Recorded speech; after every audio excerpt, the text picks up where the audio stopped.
The final test. Apollo 10 was to orbit the moon, separate from the lunar module.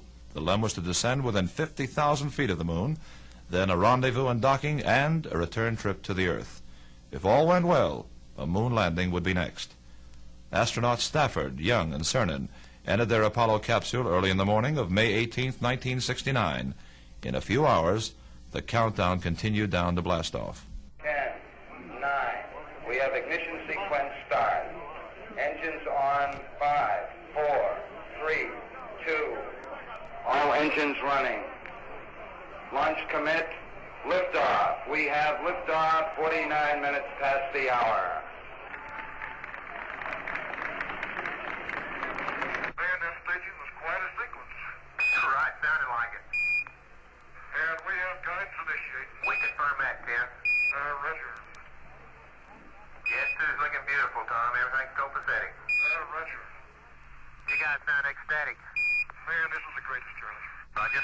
We're burning. Roger, burning. We're on the way. Apollo 10 is now on its long coast to the moon. There's not a great deal of activity for Tom Stafford, John Young, and Gene Cernan, so there have been some lighthearted exchanges with ground control. Two capsule communicators, Bruce McCandless and Charles Duke, sent a two-voice morning newscast to the astronauts, which included the news, sports, and weather, and a reading of the astronaut horoscopes for the day. And here is your horoscope reading for today, Apollo 10. Tom Stafford, you should concentrate on finishing things that you have already started. Today's pace will be moderate. Use this time to take inventory. And Gino, your horoscope reads, give careful thought to your working and driving habits. Do something nice for your friends. John Young, you will have a slow day today. This will give you time to concentrate on the work ahead. You will enjoy your surroundings and companions. And this finishes the first annual McCandless Duke radio cast. Over. You guys are too much down there. That's fantastic. Boy, you ought to be. I quit. You're going to put someone out of business down there if you don't watch out. Hey, we'll keep fanning a peacock up here, and you guys keep talking. Okay, fine.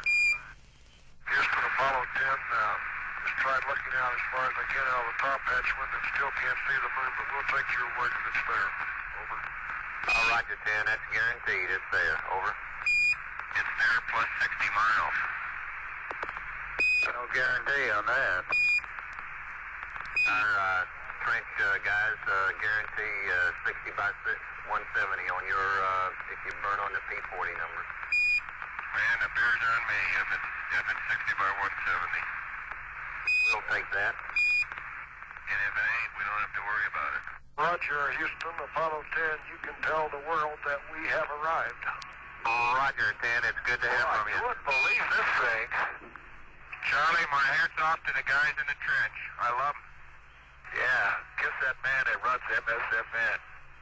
I don't know if I can do that, though, but I'll say thank you. There was one volcano, or whatever it was, that it was all white on the outside, but definitely black around the top of it. Charlie, it might sound corny, but the view is really out of this world. Roger. We had a couple of comments from the back row that I won't repeat. Hey, Charlie, you'll be glad to know we're walking right up our LEM chart, right up our track in the Apollo Ridge right now. We've just seen the 4 trenches, Papa, Kilo, Hotel, and George. We've seen big trenches. We're looking at Messier and Messier A, and Secchi K ought to be coming up, and then Secchi. Roger, we copy, 10. You can see down into these shadows. I'm looking down at one crater, and there's a crater that's underneath the shadow, but I don't have any trouble at all seeing it from here. I've just picked up Moki down below. I can just see a little bit of the white rim, and the rest is black.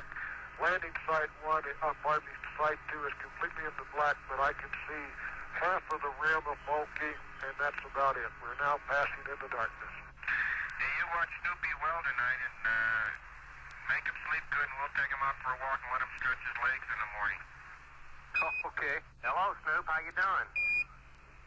Hi, Snoop on High Gain. How you reading us? Bye-bye. I mean. All right, reading you loud and clear. We're about 30 or 40 feet away from them. Been station keeping for about 5-10 minutes here. Something went wild there on that staging. And we're all set. We didn't lock it. We're going ahead to the auto maneuver. Babe, I don't know. Let's put my eggs in inertial, though, to verify that we're at the right attitude, Dave. Huh? Okay, just so it's in inertial. Okay, because in case we have to go to it, that's what we want. Let's get that egg.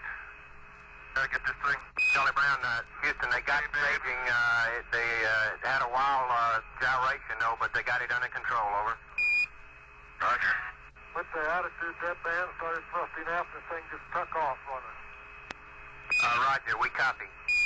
I could see we're coming up, and we're coming up to insertion, so I got a hold of it and tried to avoid gimbal lock, and guess I did. Looks like we got a good insertion out of it anyway, and a good staging out of it, and we're all set to go for insertion here. Okay, Charlie, we're with you. I think we got all our marbles. It's sure coming down to that ground, I'll tell you. And I'll tell you, that was wild, babe, and it wasn't a dap because you weren't ag. That was ag. Oh, I'll tell you, I thought we were wobbling all over the sky. I'm surprised those residuals ended up where they did. I've had you in reflected sunlight out there for about 90 miles on. It was just very faint. It's just about the same as around the Earth when we used to see the Eugene. But I've got you as a little yellow dot out there, and I've been tracking you since about 90 miles. We got to capture, John. Fire when you're ready. Everything looks good in here, Tom. All right, look good. Solid as a rock in the cabin, babe. All right, babe. We got him. We got him, John. We heard him in here. Hello, Houston. Snoopy and Charlie Brown are hugging each other. Roger that. We heard him down here. The most critical firing of the main rocket engine so far in the Apollo 10 mission was successful. The burn was the TEI, or trans-Earth injection burn. It was done on the back side of the moon. This caused tense moments at Apollo control in Houston. The second seemed like minutes as controllers waited to re-establish communications, and then the familiar voice of the Apollo 10 mission commander, Tom Stafford. Hello, Houston, Apollo 10. Hello, Apollo 10. This is Houston. How'd the burn go? Roger, Houston, we are returning to the Earth. You look like you're just a hair over 50,000 out now, Jim. 50 grand, huh? Yeah. Hey, why don't you guys come on home today? Yeah, I think we will. We're in the process now of commencing a scientific experiment. Sugar Hotel, Alpha Victor Echo. And it's going to be conducted like all normal human beings do it. Attaboy. Roger, we copy. That'll impress the folks in Pago. I don't know whether we're all going to make it. We're going to take a look at it one at a time, and we may decide that we'll have one test subject.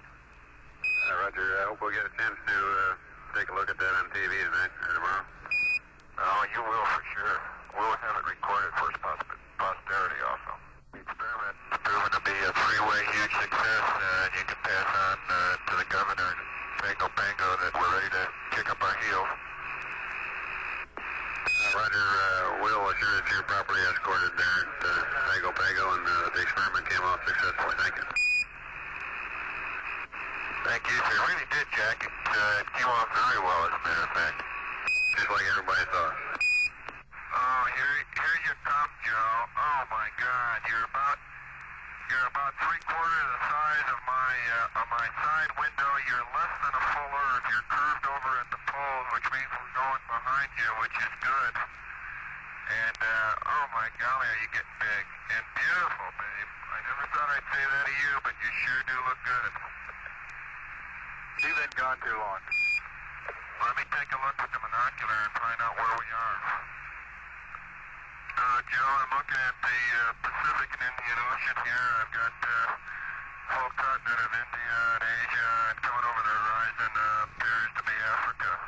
Beautiful. I can't tell you what a rewarding and satisfying experience this has been. It's had its moments, as I said. I'm just thankful that through the medium of television we've been able to share it with so many people in real time. I'm convinced after this mission, none of them are going to be easy, but nothing is impossible, and I think the future of manned spaceflight from now and for many generations to come is going to uncover many, many other new challenges and experiences that we've yet really incapable of even conceiving at this time. It's been a great 8 days. Of course, we're looking forward to get home, and I guess next time we'll be talking to you and seeing you. We'll be back on the ground. Thank you. 1507 and 16467. We should be right on top of you if you're down there. 192 hours, 3 minutes, 25 seconds approximately. Spacecraft is in stable 1, that is apex up. About 4 miles estimated from the Princeton. This is a historic day. 8 years ago, yesterday, the United States made the decision to land men on the moon and return them safely by the end of the decade. Today, at this moment, with the Apollo 10 crew safely on board the USS Princeton, we know we can go to the moon. We will go to the moon. Tom Stafford, John Young, and Gene Cernan have given us the final confidence to make this bold step.